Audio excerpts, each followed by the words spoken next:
the name of God. In the name of God, the compassionate, the merciful.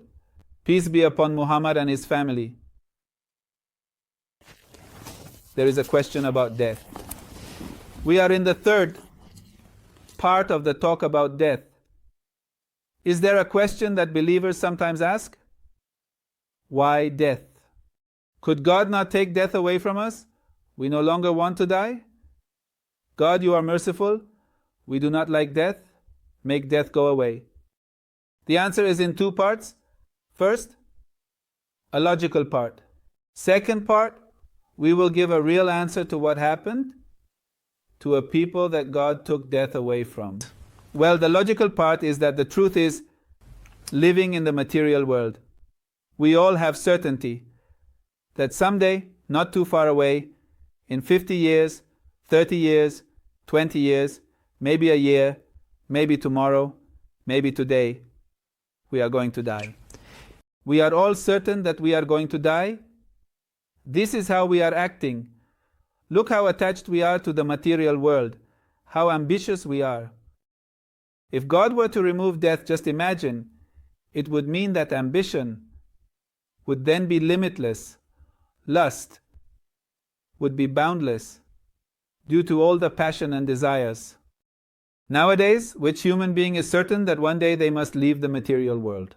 Look at how the powerful rulers treat their people. They have no certainty that one day they must die. Those presidents do not know that all their ancestors have abandoned all those grand palaces. Yes, Pharaoh was the most powerful king. He has abandoned. He is already in hell. What would become of us? Each one of us must ask that question. Therefore, the logical part is that it is necessary for everyone to know that this football match has an end. It is said, look, go to the football match, then there is no limit. They play as much as they want. How many hours? It doesn't matter. Then all the players will rest and say, well, we save energy for the last moment. Then no one will work, no one will play. In real life, if we had no limits, what would be the reason for us to work?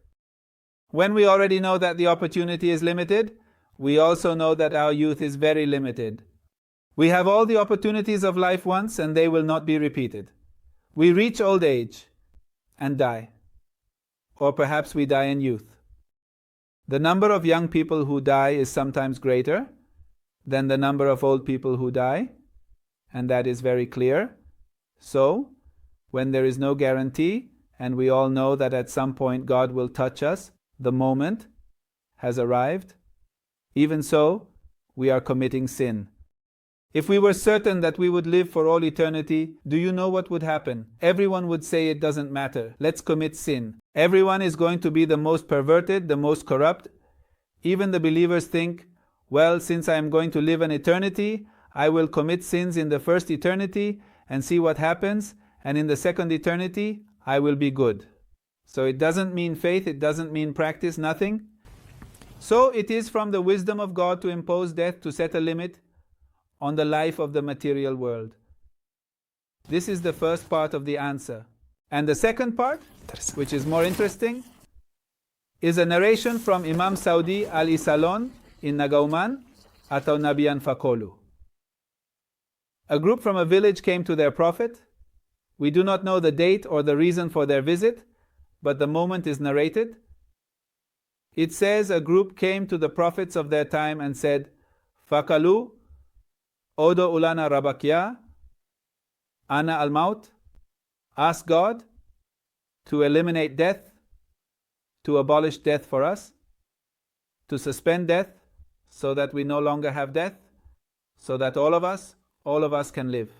Well, Fadaw lahum, that prophet pleaded, God, my people want to live, and for no one to die. Well, then God took away death from them. No one died. They would get sick. A moment would pass. Time would pass. A year. And they would heal. This means that God had taken away death. So they were born, grew up, experienced youth, old age, but there was no death. What happened? The number of that people increased because no one died. The population grew so much that there were not enough spaces in the houses as generations lived in the same house. Generation after generation, significantly increasing the number of that people. A man would wake up in the early morning, and then one man had to take care of his dad, his mom, his grandfather, his grandmother, his great-grandfather, his great-grandmother, and even further back, one had ancestors up to 5 generations, all the way up. Imagine at your house you have your father, your mother, your grandfather, your grandmother, your great-grandfather, and your great-grandmother. That's how the number of them increases. Do you understand? Your dad has 2 parents, right? Dad? How many people are your dad's parents and your mom's parents together? 2 here, 2 there, 6. In the second generation above, we will see that each of them has 2 parents. So imagine. Then 2 will be 8. 8 plus 6 will be 14. In the third position, ancestors, 14, grandparents in your house, and a man should take care of one in the morning. Well, one should take care of one, should feed one, should take one for a walk, should take care of all of them, of course. Taking care of parents is a great blessing, but well, so much blessing. Then the man would get up, he should feed his father, his mother, his grandfather, his grandmother, everyone. 1,000 should comfort each of them, because it is a great responsibility to respect parents in this way, and there will be no disrespect, and the need for them will be met. It should definitely be committed by each one of them. They are so extremely busy with their parents' important matters that they couldn't go to work. They stayed all the time at home taking care of the parents. They could do nothing anymore. How to take off the feeling to live nothing all the time? The day is limited. If you want to dedicate everything to so many grandparents you have at home, then it is no longer enough to go to work. Of course, it is a responsibility, it is an obligation, yes, but 1 person, 2 grandparents, 3, 4, 5. But what if your house becomes a place of, we can say, how that is the place of the elderly? It doesn't give you time to go to work, so they couldn't do anything for work. Then they went to their prophet.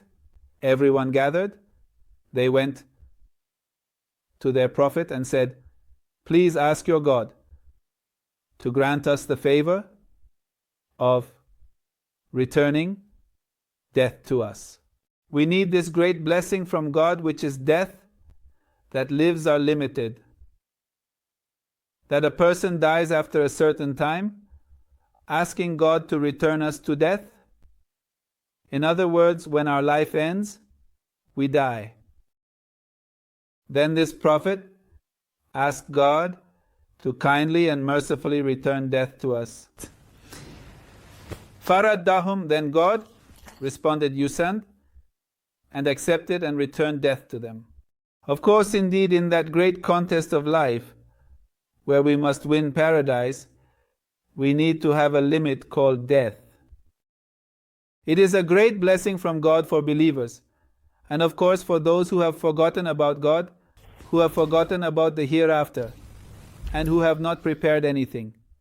If that moment is going to be painful, we ask the Most High to help us lead such a blessed life, so busy with responsibilities that tomorrow when God asks us, we will be joyful all the time. And when our death arrives, we say, God, are we ready? May God help them. Assalamu alaikum wa rahmatullahi wa barakatuh. The peace and blessings of God be upon all of you.